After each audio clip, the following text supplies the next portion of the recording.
올 시즌 15위로 추락한 마요르카가 지난 시즌 6골 6도움으로 에이스 역할을 해냈던 이강인을 원한다는 소식이었습니다. 두 경우 모두 강인이 PSG에서 주전 경쟁이 힘들 거라는 전망이 포함된 이적설입니다. 이런 가운데 세 번째 팀이 등장했는데요. 이번에도 라리가 팀이다. 바로 레알 소시에다드입니다.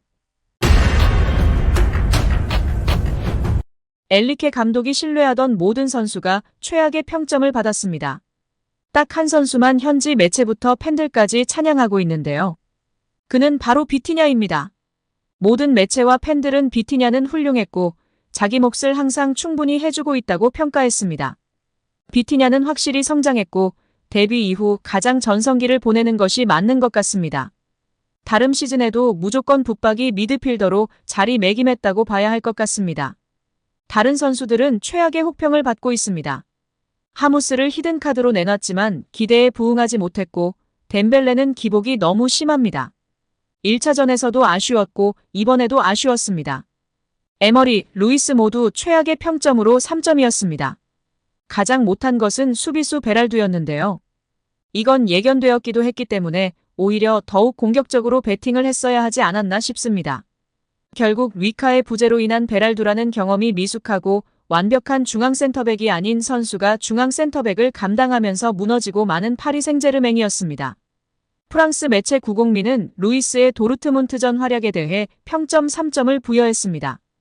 풋메르카토는 루이스는 볼에 대한 영향력이 없었고 거의 모든 책임을 비티냐에게 맡겼다.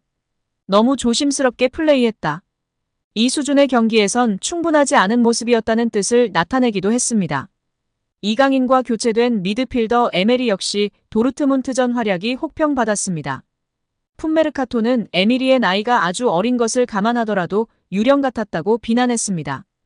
구공민은 에메리는 후반전 초반 엄청난 기회를 놓친 이후 사라졌다고 전했습니다. 프랑스 RMC 스포츠의 다니엘 리올로는 엔리케 감독은 해결책을 찾지 못했다. 팀의 정신 상태는 좋아졌지만 팀 경기는 이라면서 전술적으로 천재가 아니다.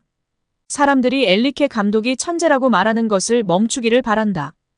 반면 에딘 테르지치 감독은 이 경기에서 그가 천재라는 교훈을 줬다며 엔리케 감독의 용병술, 전술 등의 불만을 표출했습니다. 이어 두 경기에서 모두 빠진 것은 기술적 능력이었다.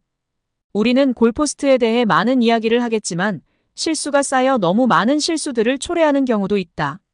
반면 테르지치 감독은 정말 똑똑했다. 아주 간단한 전술을 구사했고 그것을 아주 잘 해냈다. 축구의 지능이 매우 중요하다는 걸 보여줬다고 덧붙이며 현지 팬들의 공감과 지지를 받고 있습니다. 올 시즌 15위로 추락한 마요르카가 지난 시즌 6골 6도움으로 에이스 역할을 해냈던 이강인을 원한다는 소식이었습니다. 두 경우 모두 강인이 PSG에서 주전 경쟁이 힘들 거라는 전망이 포함된 이적설입니다. 이런 가운데 세 번째 팀이 등장했는데요. 이번에도 라리가 팀이다. 바로 레알 소시에다드입니다. 레알 소시에다드에는 이강인의 동갑내기 절친, 일본 대표팀 출신 쿠보 다케우사가 있습니다. 그는 레알 소시에다드에서 에이스 역할을 해내고 있는데요. 지난 시즌 9골 5도움으로 팀을 4위로 이끌었습니다. 올 시즌에도 기세가 이어지고 있는데요. 5골 1도움을 올리고 있습니다. 쿠보는 레알 마드리드의 주드 벨링엄의 8골에 이어 라리가 득점 공동 2위에 등극했습니다. 레알 소시에다드는 6위에 위치했습니다. 쿠보가 맹활약을 펼치자 쿠보 이적설이 꾸준히 제기되고 있습니다.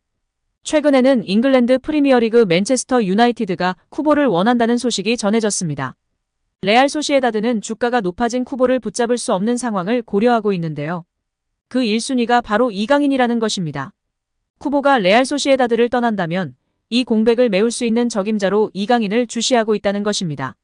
스페인의 엘고 디지털은 쿠보가 떠난다면 이강인이 레알 소시에다드의 표적이 된다고 보도했습니다. 이 매체는 이강인이 PSG로 이적한 지 몇 달도 되지 않은 시점에서 레알 소시에다드에 관심을 받고 있다. 쿠보가 맹활약을 펼치자 세계 최고 클럽들이 쿠보 영입을 노리고 있다. 쿠보는 2024년에 떠날 것이 거의 확실하다. 이런 상황을 고려해 레알 소시에다드 경영진은 이강인을 눈독들이고 있다고 설명했는데요. 이어 이강인은 지난 시즌 마요르카에서 특별한 활약을 펼쳤다. 그는 라리가 최고의 선수 중 한 명으로 자리매김했다. 그런 재능으로 PSG로 떠났는데 그곳에서 기회가 거의 없었다. 리그 1에서 거의 경기에 뛰지 못했다. 레알 소시에다드가 이강인 영입을 노리고 있는 이유라고 덧붙였습니다. 그러면서 레알 소시에다드는 이강인을 활용하고 싶어 한다. 쿠보가 떠난다면 그 위치에서 뛸 새로운 선수가 필요하다. 이강인이 레알 소시에다드에 완벽하게 들어맞을 것이다. 이강인은 라리가 경험이 있고 또 큰 미래를 가지고 있는 선수이기 때문이라고 강조했습니다. 이 매체는 PSG로부터 이강인 사인을 받기는 어려울 것이다. PSG는 이강인에 많은 투자를 했고 이강인의 능력을 신뢰하고 있다. 때문에 이적 가능성은 낮다고 볼 수 있다. 그래서 임대를 노려볼 만하다고 전했는데요. 이어 이강인이 이적이든 임대든 레알 소시에다드는 환영할 것이다. 그리고 지금 이강인이 원하는 것은 축구를 즐기는 것인데 파리에서는 그렇게 하고 있지 않은 것으로 보인다. 이강인이 레알 소시에다드에서 매력적인 축구를 즐길 수 있다. 이강인에게 더 좋은 일이다. 앞으로 어떻게 해결될지 지켜볼 일이라고 정리했습니다. 일단은 이강인 선수가 파리 생제르맹에서 확고한 주전이 아닌 것은 맞습니다. 현재 경쟁을 제대로 한 시간조차 부여받지 못한 상황이기 때문에 이강인 스스로 구단 자체에서도 이강인을 보내줄 리 만무합니다. 특히 파리 생제르맹은 미드필더 스쿼드가 약하고 미드필더와 공격수 역할 모두 소화할 수 있는 이강인을 쉽게 보내줄 리 없습니다. 이강인의 파급력과 마케팅 능력도 대박인데다 이번에 폼이 올라온 실력조차 파리 생제르맹 선수들과 비벼볼 만한 것이 전문가들 의견입니다. 무엇보다도 결정적으로 선수 본인이 거부할 가능성이 가장 높습니다. 파리가 수락한다 한들 선수 본인이 거부할 가능성이 99%라고 보는데요. 이는 이강인 선수가 숱한 인터뷰에서 발렌시아에 있다가 마요르카로 떠나게 돼서 개인적으로 자존심이 상했는데 파리 생제르맹이라는 거대한 클럽으로 오게 되어서 너무 기뻤다고 이야기했습니다.